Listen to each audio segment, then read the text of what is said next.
말씀은 창세기 12장 1절에서 5절까지에 있는 말씀입니다. 창세기 12장 1절에서 5절까지 있는 말씀입니다. 구약성경 14면이 되겠습니다. 제가 가진 성경으로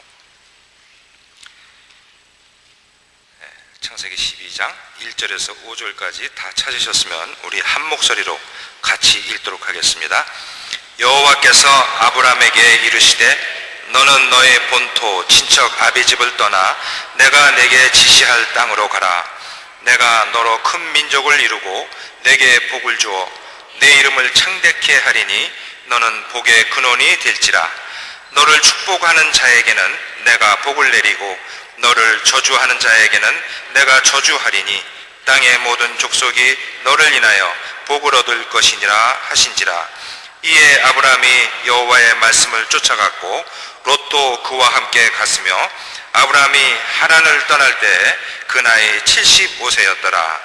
아브라함이 그 아내 사레와 조카 롯과 하란에서 모은 모든 소유와 얻은 사람들을 이끌고 가나안 땅으로 가려고 떠나서 마침내 가나안 땅으로 들어갔더라.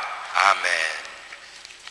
오늘 본문의 말씀에 의지해서 복의 근원이 되어지는 그리스도인이다 라는 말씀을 우리 이현영 선교사님께서 전해주시겠습니다. 우리 이 선교사님은 우리 교회 협력 선교사님이십니다. 지금 키르기즈스탄에서 사역을 하고 계시고 올해 지금 안신년을 맞으셔서 지난주에 들어오셨습니다. 한 3주 전에 들어오셨군요. 그래서 우리 교회에서 첫 번째 집회를 하게 되었습니다. 얼마나 감사한지 모르겠습니다. 우리 이제 선교사님 나오시면 환영의 박수로 우리 맞이하도록 하겠습니다.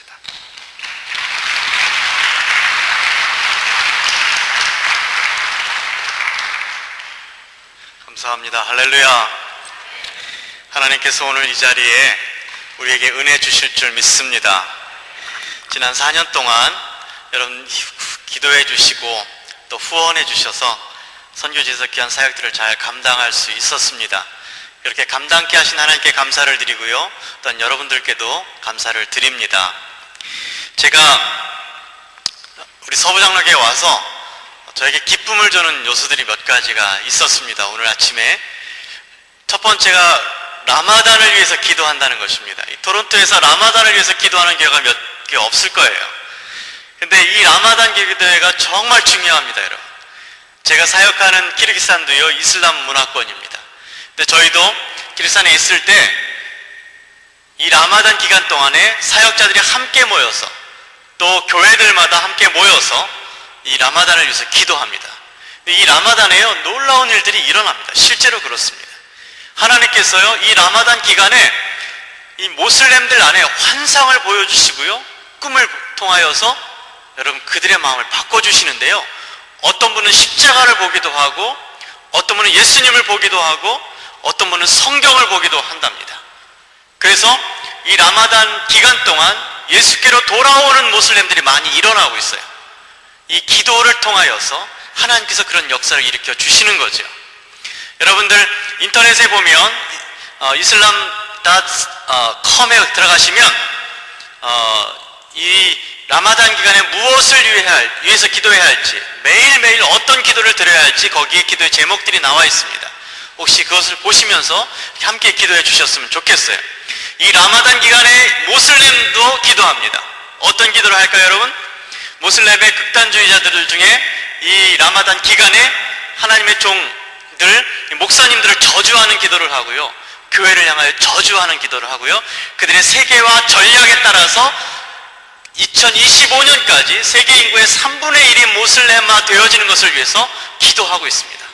여러분 우리가 이때에 이 영라마단 기도를 하는 것은 너무너무 중요합니다. 여러분의 기도를 통하여서 하나님께서 하나님의 종들을 지켜주실 것이고요, 하나님의 교회들을 지켜주실 것이고요, 많은 모슬렘인들이 하나님 품으로 돌아오는 놀라운 역사를 일으켜 주실 줄 믿습니다. 그런 일들을 위해 헌신하는 이 교회가 여러분 얼마나 귀한지 모릅니다. 우리 박 목사님 뵀는데 박 목사님 앞으로 모슬렘권의 선교를 열심히 하시겠다고 하시더라고요. 앞으로는요 여러분 모슬렘 선교가 굉장히 중요합니다.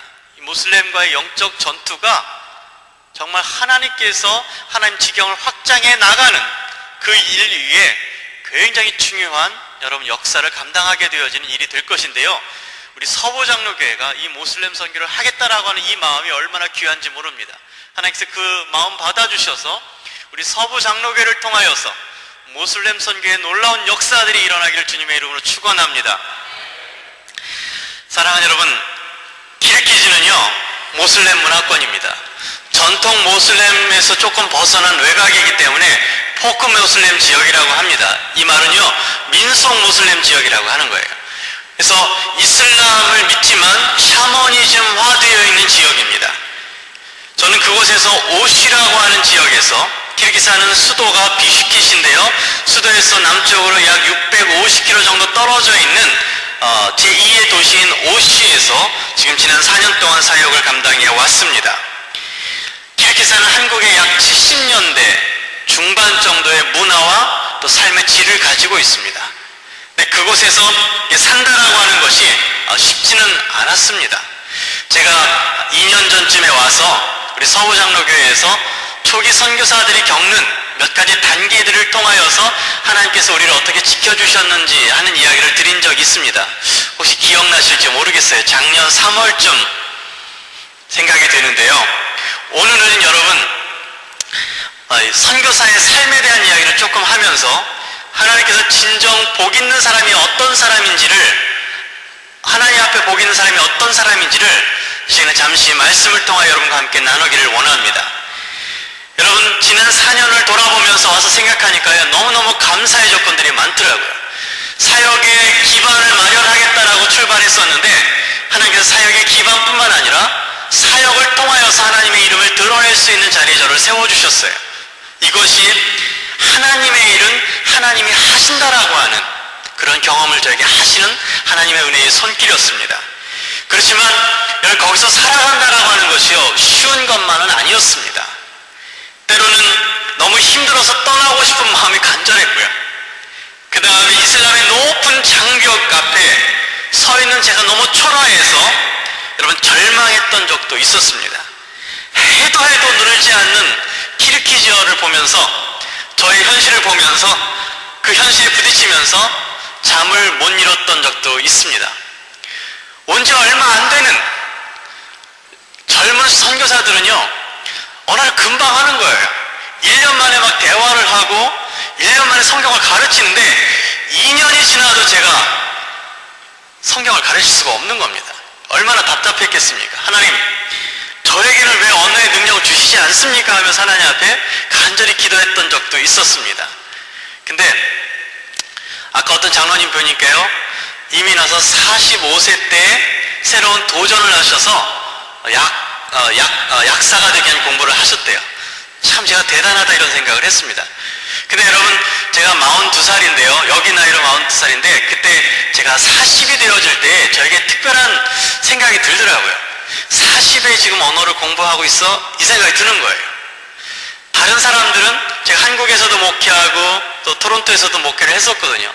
내 친구들은 이제 담임 목사가 되고 있는데 나는 40에 지금 언어를 하고 있어? 지금 사역을 준비하고 있어? 이런 생각 드니까요 제가 아주 초라하게 느껴지고요. 키르기스탄은 좀 외지지 않습니까? 그러니까 모든 사람들에게 잊혀진 듯한 느낌이 들면서 좀 외롭더라고요. 하나님, 나에게도 언어의 능력을 주십시오 라고 하나님 앞에 기도한 적이 있었습니다. 무례하게 다가오는 사람들, 아나무인격으로 와서 무엇인가 좀 도움을 기대하고 찾아와서 찔러보는 듯하게 와서 좀 도와줄 수 없습니까? 한국에 보낼 수 없습니까? 라는 목적을 가지고 찾아오는 그 키르기스탄들이 부담스럽고 무섭기도 했고요. 그 사람들을 사랑하라고 보내셨는데 그 사람들이 사랑스럽지가 않은 거예요. 하나님, 왜 이 사람들을 사랑할 수 없습니까? 왜 사랑의 마음이 안 듭니까? 하면서 하나님 앞에 떼썼던 적도 있었습니다. 늘 거부당하는, 거절당하는 느낌 속에 살았었고요. 또한 사역의 현장 속에 열매가 없어서 하나님, 왜 나한테는 열매를 주시지 않습니까?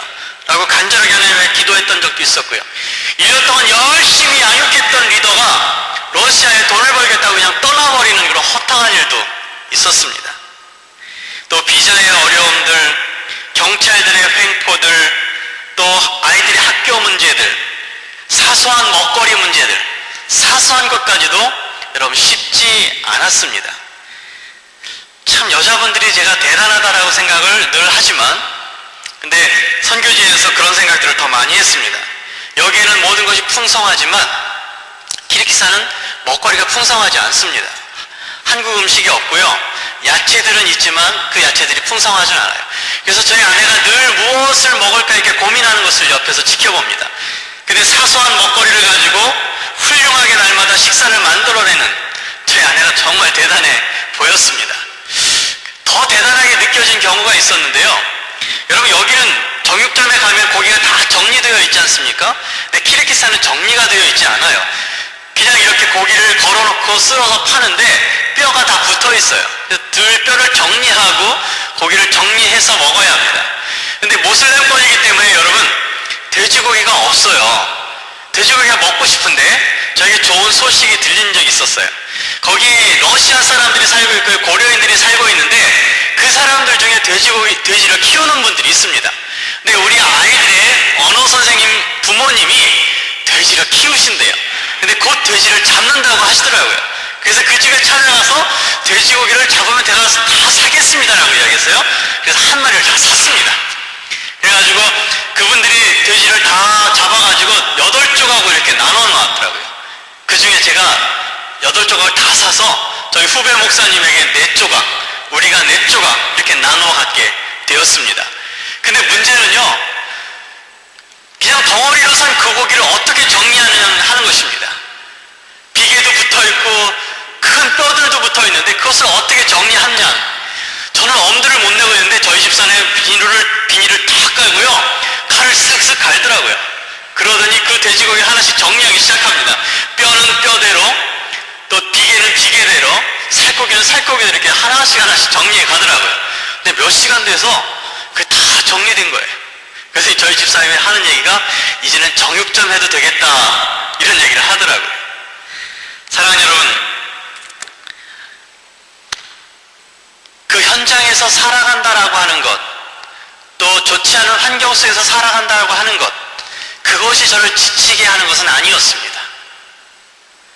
그 시간 속에서, 그런 환경 속에서 하나하나 적응해 가도록 하시고 또 그것이 오히려 더 편하게 느껴지도록 하나님께서 인도해 주시더라고요.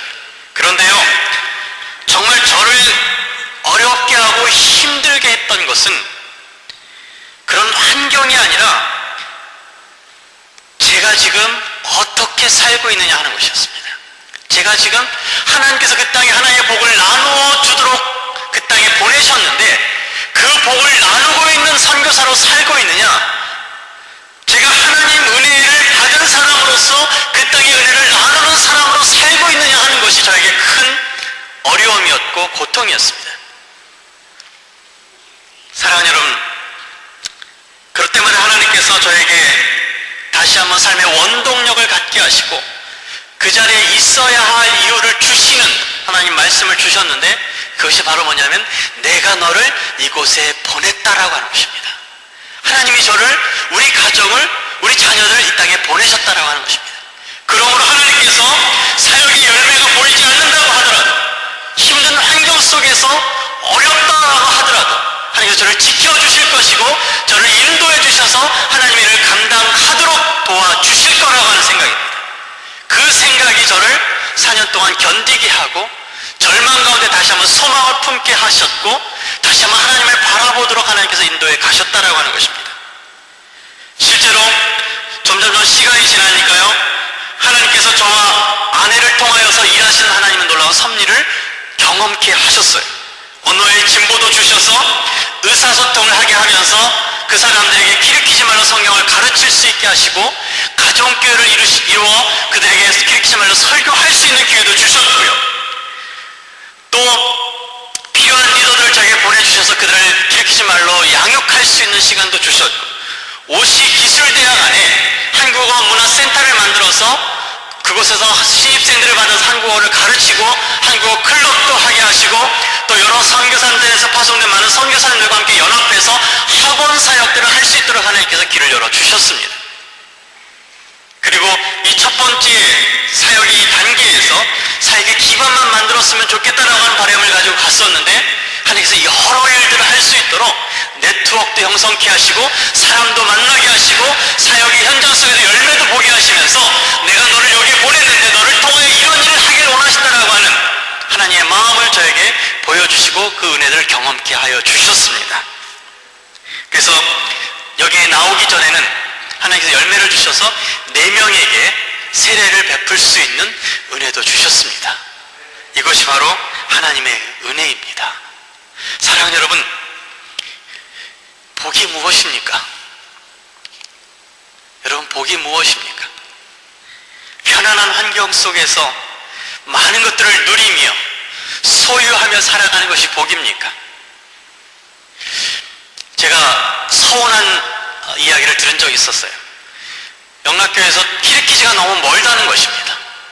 그래서 비용이 너무 많이 들기 때문에 키르키즈보다는 좀 더 가까운 곳, 비용이 들지 않는 곳으로 선교사들 단기 선교를 보내야겠다, 이런 말을 하시는 분이 있었어요.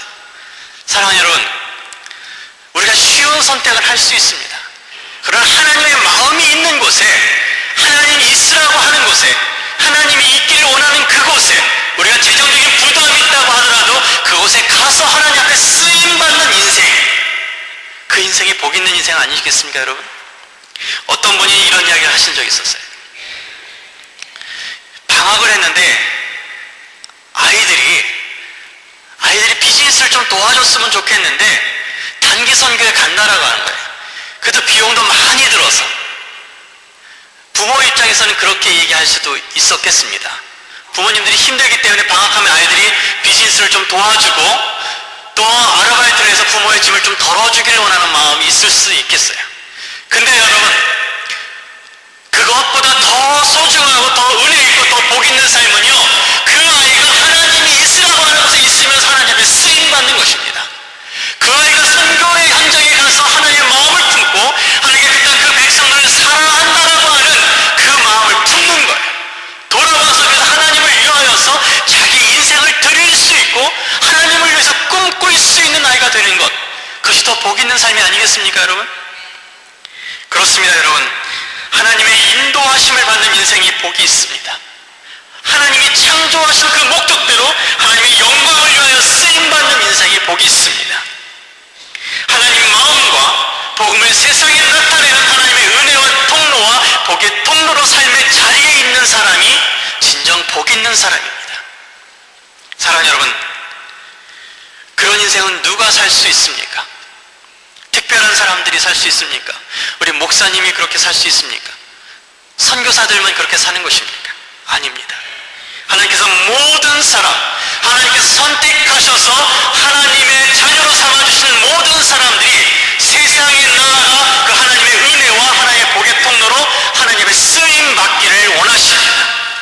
여러분 모두가 그렇게 하나님 앞에 쓰임받는 복 있는 분들 되시기를 주님의 이름으로 축원합니다. 여러분, 하나님께서요, 모든 사람이 복의 통로가 되길 원하신다라고 하는 것을 오늘 본문을 통하여서 우리에게 말씀해 주십니다. 창세기 1장부터 11장까지 안에 하나님께서 창세기를 통하여서 하나님 모든 것을 창조하신 이후에 하나님께서 기뻐하셨습니다. 근데 인간의 역사가 시작된 3세기 3장 이후부터 11장까지 인간의 죄성들이 하나님과 반대되는 길로 걸어가게 되었고 하나님 없이 살아가려고 했어요. 그 모습을 하나님께서 그냥 내버려 두시는 것이 아니라 그들을 너무너무 사랑하셔서 그들이 징계도 하시고 그들의 삶의 방향을 바꾸시기 위해서 심판도 하셨습니다. 창세기 11장까지만 보면 인간들에게 소망이 없고요, 인간들에게 절망을 할 수밖에 없습니다. 그런데 하나님께서 그들을 포기하지 아니하시고 그들에게 소망과 비전을 제시하셔서 하나님을 사랑하는 백성들을 만들기 위해서 한 사람을 선택하시는데 그 사람이 바로 누구냐면 아브라함입니다. 여러분, 아브라함에 대해 잘 아시지 않습니까? 그 아브라함을 선택하셔서 사람들에게 하나님의 은혜와 하나님의 복을 받는 사람이 누구인지, 그 사람을 통하여서 그 민족을 통하여서 모든 민족에게 하나님의 복을 나누어 주길 원하시는 것이 하나님의 마음이셨습니다. 그래서 그 아브라함을 선택하시는데요, 아브라함이 살았던 장소가 어디입니까? 갈대아 우르입니다. 이 갈대아 우르는요, 하나님 없이 살아가는, 하나님을 외면하고 살아가는 사람들의 삶과 문화를 대표하는 그 지역입니다. 그 지역에서 하나님께서 거룩한 자리로 아브라함을 부르십니다.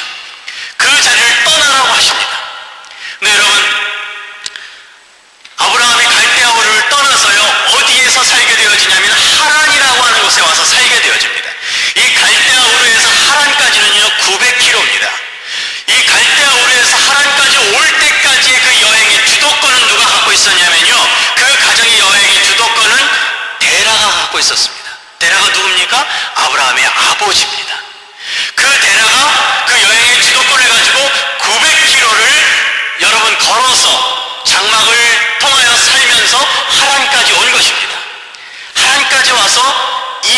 가족이요 수년 살았습니다.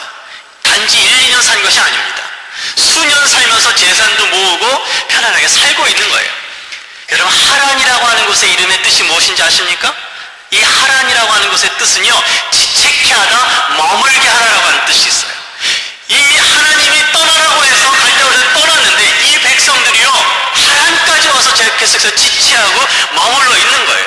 그러니까 하나님께서 이 백성들을 다시 부르셔서 가나안 땅까지 가게 하시기 위해서 누구를 데려가셨냐면요, 그 여행의 주도권을 갖고 있는 그 가정의 가장인 데라를 하나님 데려가신 거예요. 데려가신 이후에 다시 하나님께서 누구에게 나타나냐면 아브라함에게 나타나서 오늘 본문을 통하여 말씀해 주십니다. 너는 본토 친척 아비 집을 떠나 내가 내게 지시할 곳으로 가라, 이렇게 말씀하십니다. 여러분, 이 하란이라고 하는 땅은요, 이 메소포타미아 지역의 갈대아우르를 중심으로 이 메소포타미아 지역의 문화의 마지막 끝자락입니다. 이곳에서 살아가면 이 아브라함의 가정은 좀 편안하고요, 부도 누릴 수 있고, 여러분 모험하지도 않아도 되고요, 큰 희생을 하지 않아도 되고, 안주하고 싶고 편안하고 싶은 그 자리입니다. 근데 거기서 떠나지 못하고 있는 그 백성들을 하나님께서 다시 한번 부르셔서 떠나가게 하시기 위해서 아브라함에게 나타나시고 아브라함에게 다시 한번 말씀해 주시는 것입니다. 떠나라, 떠나라. 떠날 때 내가 너에게 이런 복을 주리라고 약속해 주시는데 2절에 보니까 내가 너에게 복을 주고 내 이름을 창대케 하고 너로 큰 민족을 이루게 하리라. 그래서 네가 복의 근원이 될 것이다, 이렇게 말씀하십니다. 이 복의 근원이라고 하는 말은요, 개역 개정판에 보면 복이다, 네가 복이 될 것이다, 이렇게 말씀하십니다. 복이 될 것이다. 그리고 나서 계속해서 축복의 말씀을 해주시는데 너를 저주하는 사람들 내가 저주할 것이고 너를 축복하는 사람들 내가 축복하리라. 너를 통하여 모든 민족이 복을 받을 것이다, 이렇게 말씀해 주십니다. 사랑하는 여러분, 이 말씀만큼 위대한 축복이 어디 있겠어요? 아브라함을 통하여 모든 사람의 복을 받을 수 있다라고 하는 거예요. 근데 여러분, 그런 복의 근원이 되어지고 복의 통로가 되기 위해서는 아브라함이 어떻게 해야 합니까? 떠나야 하는 것입니다. 하나님 말씀에 순종하여서 안주하게 만들고 평안하게 만들고 정치하게 만들고 하나님 없이 살아갈 수 있다라고 생각을 하게 하는 그 하나님에서 아브라함이 떠날 때에 아브라함이 하나님의 복을 누릴 수 있고 이런 복의 근원이 될 수 있는 것입니다. 사랑하는 여러분, 우리 삶에 하란과 같은 곳이 없습니까?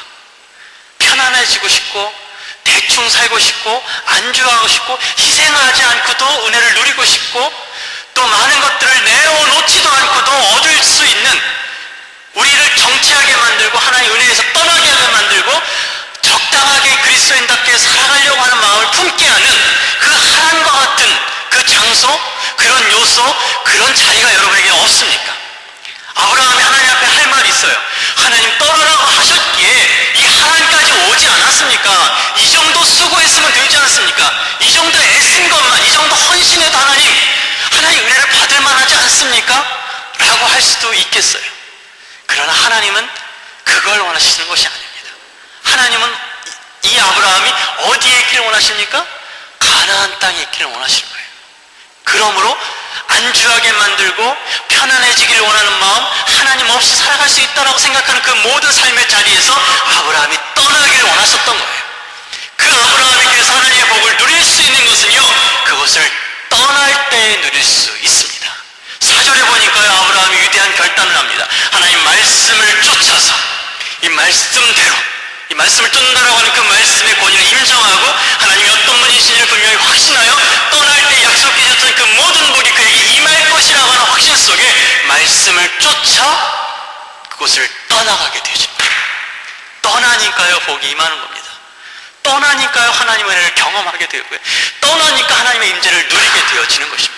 여러분, 아브라함의 일생 속에 창세기 12장부터 25장 속에요, 아브라함이 실패한 적도 있고요, 아브라함이 어려운 경험을 당한 적도 있어요. 그런데 하나님께서 아브라함을 한순간도 떠나지 않고 아브라함을 친구처럼 여기시고 모든 것을 아브라함과 의논하셨던 하나님을 볼 수가 있습니다. 순종하니까요, 떠나니까요 하나님께서 아브라함을 도와주시고 아브라함을 지켜주시고 인도해 주셨습니다. 그것이 여러분 신앙의 비결이 아니겠습니까? 복 있는 삶의 여러분 원리가 아니겠습니까? 두 번째요, 아브라함이 하나님의 은혜와 하나님의 복을 누릴 수 있었던 것은요, 그가 하나님 마음이 있는 곳에 그의 마음을 두었다라고 하는 것입니다. 내가 지시할 곳으로 가라. 그 지시할 곳이 어딘지 모릅니다. 갈 걸 알지 못하고 갔기 때문에 여러분 로마서 4장 18절에 보면 그가 믿음 있는 사람이라고 인정을 받을 수 있었습니다. 그렇습니다, 여러분. 하나님 마음이 있는 곳에 그의 마음을 두었는데 그 하나님 마음이 있는 곳이 어디냐면 여러분 가나안 땅인 것입니다. 그래서 5절에 보면 5절 하반절 보시겠습니까? 5절 성경에 보면 5절 하반절에 마침내 가나안 땅에 들어가니라. 여러분 사람들을 이끌고 가나안 땅으로 가려고 떠나서 마침내 가나안 땅에 들어갔더라 이렇게 말씀하십니다. 가나안 땅이 어떤 곳입니까? 하나님의 임재가 있는 것이고요, 하나님께서 모든 민족에게 복을 주시기 위해서 아브라함을 훈련하는 장소고요, 아브라함을 만나는 장소고요, 아브라함에게 은혜를 공급해 주는 장소고요, 하나님의 은총을 누릴 수 있도록 하나님께서 예비한 장소가 가나안 땅입니다. 가나안 땅이 여러분 하란보다 더 좋은 땅입니까? 가나안 땅이 여러분 갈대우르보다 더 좋은 땅입니까? 그렇지 않습니다. 그러나 그 땅이 왜 복 있는 땅입니까? 그 땅이 하나님이 함께 하시는 땅이기 때문에 복 있는 땅입니다. 그 땅이 왜 복 있는 땅입니까? 하나님께서 예비하시고 하나님이 마음을 두시고 아브라함을 인도에 가기를 원하시는 그곳이기 때문에 가나안 땅은 복 있는 땅인 것입니다. 그곳에 갈 때에, 그곳에 있을 때에 여러분 아브라함이 복 있는 사람이 되어지는 것입니다. 마침내라고 하는 이 단어를 어떻게 해석할 수 있겠습니까? 마침내. 여러분 이 마침내라고 하는 이 단어를 우리가 깊이 한번 묵상해 보면요, 이런 것입니다. 아브라함이 애쓰고 애써서 가나안 땅에 들어갔다라고 하는 것이 아닙니다. 아브라함이 애쓰고 애써서 마침내 가나안 땅에 들어가니라, 이게 아니에요. 하나님께서요 아브라함이 가나안 땅에 들어가도록 뒤를 떠밀고 또 격려하고 위로해서 결국 마침내 가나안 땅에 아브라함이 들어갔다는 말입니다. 하나님께 순종하여 하나님을 위하여 떠나는 사람, 하나님께서 그 사람을 놓지 않고 그 사람을 붙드셔서 하나님이 은혜 주시고자 하시는 그 땅까지 하나님께서 그 백성을 인도해 가신다는 것입니다. 그래서 그 백성이 그 땅에서 하나님의 은혜를 누리고 하나님의 은총 가운데 거하여 복의 통로가 되도록 훈련시키시고 계속해서 그를 지켜주신다라고 하는 의미입니다. 이것이 바로 성도의 견인이 아닙니까? 하나님께서 하나님이 목적하신 바대로 하나님이 원하시는 자리까지 하나님의 백성들을 포기하지 않고 끌어가신다라고 하는 것, 그것이 바로 우리의 인생의 주도권이 하나님께 있다라고 하는 것 아닙니까? 두 번째로 이 마침내를 어떻게 해석할 수 있습니까? 마침내, 이것을요 여러분 드디어라고 하는 단어로 한번 해석해 볼까요? 드디어 하나님이 은혜 주시길 원하시는 자리, 하나님의 임재가 있는 자리, 그 자리에 아브라함이 있게 되었다라고 하는 것입니다. 그래서 그가 복 있는 사람이 되었다라고 하는 것입니다. 사랑하는 여러분, 하나님의 마음이 있는 곳에 우리의 마음을 두고 그 자리에 가기 위해서 하나님 말씀에 순종하여 날마다 떠날 수 있는 사람, 그 사람을 통하여 하나님께서 역사하시고요, 그 사람의 인생 가운데 하나님의 복을 주시고 그 사람을 통하여서 하나님의 놀라운 역사들을 일으켜 가실 줄 믿습니다. 지난 11월 달에요, 하나님이 마음 두신 곳에 우리가 가려고 할 때 사탄이 많은 방해를 하고 어려움을 주고 위협하는 그런 경험을 잠시 한 적이 있었습니다. 하나님께서 기도할 때 또 계속해서 저에게 키르기즈, 제가 살고 있는 오슈에서 한 80km 떨어져 있는 중국 국경이 임기업한 마을에 가기를 원하시는 마음을 제게 자꾸 주셨어요. 그 마을이 어디냐면 굴초라고 하는 마을입니다. 오슈에서 한 80km 정도 중국 쪽으로 떨어져 있는 지역인데요, 이 굴초에 가야 한다라고 하는 부담을 계속 주셔요. 근데 일이 바빠서 미루고 미뤘는데 하나님께서 주시는 그 부담감 때문에 저희 아내와 현지 교회의 목사인 사이플로 목사님과 함께 같이 가기로 약속하고 떠났습니다. 근데 키르기스 한 11월 달에는요 일기가 좀 불안정해요. 떠날 때는 날씨가 너무너무 좋았는데 한참 가다 보니까요 여러분 눈발이 날리면서 눈이 엄청나게 내리는 겁니다. 순간 제 안에 어떤 마음이 되었냐면 내 차는 집이지만 아직 사륜구동이 안 되는데 내가 고쳤어야 되는데 아직 고치지 않았는데, 이런 생각이 드는 거예요. 이렇게 눈이 많이 오면 산을 넘어갈 수 없을 텐데, 미끄러질 텐데, 갔다가 못 돌아올 수도 있는데 하는 이런 생각이 막 드니까 두려움이 생기는 거예요. 그러면서 옆에 있는 사이플로 목사님에게, 목사님, 왜 이렇게 가다 보면 내 차가 지금 사륜구동이 안 되기 때문에 미끄러서 산을 못 넘어갈 텐데 우리 다음에 간다고 전화하면 어떻겠습니까? 라고 이렇게 이야기하고 그분하고 대화를 하고 있었어요. 근데 전화를 할까 말까 이렇게 망설이는데요, 저희 아내가 옆에서 성경을 읽으면서 우리 아내가 눈물을 흘리는 거예요. 흘리면서 저희 아내가 시편 24편을 저에게 읽어주는 것입니다. 문드라 머리 들지어다 영광의 왕이 들어가신다. 할렐루야. 하나님께서 그 굴초에 우리가 가기를 원하신다는 거예요. 하나님께서 굴초에 마음을 두고 계시다라고 하는 거예요. 그래서 여러분, 제가 담대하게 미끄러질 때 미끄러지도록 가야겠다 하면서 운전을 갔습니다. 얼마 가지 않아서 그 눈발이 멈추는 거예요. 그리고 산을 넘어야 할 그 자리에 갔는데요, 그 산이, 여러분, 중국 사람들이 지금 그 가시카르에서 오시까지 길을 뚫어주고 있는데 그 사람들이 포장하기 위해서 그 땅을 다 일궈놓은 겁니다. 일궈놓으면서 자갈을 깔아놔가지고요, 눈이 온 그 위를 그 차가 달리는데도 차가 미끄러지지 않는 거예요. 산을 다 넘을 때까지도 그 포장이 그렇게 돼 있는 겁니다. 하나님께서 이미 예비하신 거죠. 그래서 굴초에 가서 여러분, 기심잔이라고 하는 현지 교회 리더를 만나고 그 사람이 얼마나 열심히 하나님 앞에 복음을 증거하기를 원하는지 그의 마음을 알고 돌아왔습니다. 그런데 하나님께서 놀라운 역사를 일으켜 주셨는데요, 제가 한국에서 대학원을 다닐 때 침을 배웠거든요. 그 어머니가 반신불수예요. 7년째 누워있답니다. 계속 누워있어 움직이지도 못하고 화장실도 못 가는 거예요. 그래서 침대에서 다 모든 것을 해결하고 있다. 근데 하나님께서 저에게 어떤 마음 주시냐면 침을 좀 놓아야 된다라고 하는 이런 마음을 주시는 거예요. 그래서 제가 그 기심잔에게 제안을 했어요. 내가 침을 놓고 싶은데 여긴 너무 멀어서 내가 오기가 어려우니까 오시어 오면 안 되겠냐, 이렇게 이야기했어요. 그래서 며칠 후에 기심잔이 저한테 전화해서 어머니와 함께 오시에 가겠습니다, 이렇게 이야기하는 것입니다. 그래서 그 어머니와 기심잔이 오시에 와서 그 언니 집에 머물게 되었어요. 근데 저희 아내와 매일 기도하고요, 제가 침을 잘 못 놓는데 하나님이 주시는 대로 그냥 꽂는 것입니다. 침을 놓으니까요, 그 다리에 힘이 생기고 장기들이 아팠던 부분들이 낫고 뭔가 변화가 일어나는 거예요.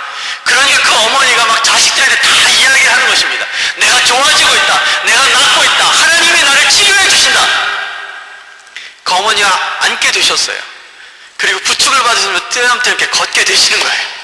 누가 하셨습니까, 여러분? 하나님이 하셨어요. 그러면서 그 언니의 집이 예수님을 믿게 되어진 거예요. 형부와 언니가 예수님을 믿게 되고 그 딸들이 예수님을 믿게 돼요. 그 집을 통해서 여러분, 가정교회가 형성된 거 아니겠습니까? 그 집에 그 가정교회 이름이 믿음교회입니다. 자기들끼리 믿음교회라고 이름을 지었어요. 그 가정 모두 4명이 제가 나오기 전에 세례를 받았어요. 하나님 마음이 굴초에 있는데요, 환경이 어렵다고 해서, 장막이 있다고 해서, 장벽이 있다고 해서, 여러분, 사탄이 막는다고 해서 제가 가기를 포기했더라면 어떻게 되었겠습니까? 하나님의 역사를 경험치 못했을 것입니다. 사랑하는 여러분, 어떤 사람이 하나님의 은혜를 누릴 수 있습니까? 어떤 사람이 하나님의 복을 나누어 수 있습니까? 하나님 말씀에 순종하고 하나님 마음 두신 그곳에 우리의 마음을 두고 하나님을 따라가는 믿음의 백성들을 통하여서 하나님의 복이 세상에 전해질 줄 믿습니다. 사랑하는 여러분, 여러분들이 그런 은혜의 통로가 되어지길 원합니다. 여러분의 삶 속에 날마다 하나님 앞에 하나님께서 여러분을 은혜의 통로로, 복의 통로에 여러분을 쓰시길 원하시는데, 그 하나님의 뜻 앞에 여러분이 순종하여 여러분을 지체케 하고 머물게 하는 하나님과 같은 그런 땅을 담대히 떠나서, 하나님 말씀에 의지해 떠나서 하나님 마음이 있는 곳에, 하나님이 있으라고 하는 곳에 거하여 하나님의 은혜와 하나님의 은총을 소유하고 복의 근원이 되어 많은 사람들에게 하나님의 그 복을 나누어 줄 수 있고 그 복의 통로로 쓰임받게 되어지는 복 있는 인생들이 되시길 주님의 이름으로 축원합니다. 하나님이 저에게 있으라고 하는 곳은요, 하나님 마음 두고 계신 곳은 여러분 키르기스탄입니다. 그렇기 때문에 키르기스탄이 어렵고 아이들 교육이 힘들고 또 우리가 먹거리나 이런 환경들이 어렵다고 할지라도 제가 그 땅에 있어야 할 이유가 있는 것입니다. 왜냐하면 하나님께서 그 땅에 제가 있을 때 저를 통하여 그 땅에 하나님의 복을 흘러가게 하실 것이기 때문에 그렇습니다. 여러분들에게 주신 하나님의 마음이 있는 곳은 어디입니까? 직장입니까? 삶의 자리입니까? 어디입니까? 날마다 새벽 기도하는 자리입니까? 라마단 기도를 하게 하시는 자리입니까? 목사님을 위하여 기도하게 하는 자리입니까? 성도들을 위하여 기도하게 하는 자리입니까? 여러분, 그 자리에 계셔서 하나님의 은혜를 누리며 복 있는 사람들 되어 그 복의 통로로 하나님 앞에 마음껏 쓰임받게 되어지는 정말 복 있는 인생들 되시기를 주님의 이름으로 축원합니다. 하나님께서 서부장로교회를 사랑하시죠. 들어오면서 이 교회가 정말 이 교회가 기도하는 교회구나. 우리 담임 목사님 이에 위해서 정말 기도 많이 하시는 것 같아요. 이 강단에 서니까 영적인 편안함이 있어요. 하나님께서 이 서부장로교회에 더 큰 은혜를 주셔서 이 땅에서 구원의 방주로 모슬렘권에 선교하는 하나님의 교회로 쓰임받기를 주님의 이름으로 축원합니다. 기도하겠습니다.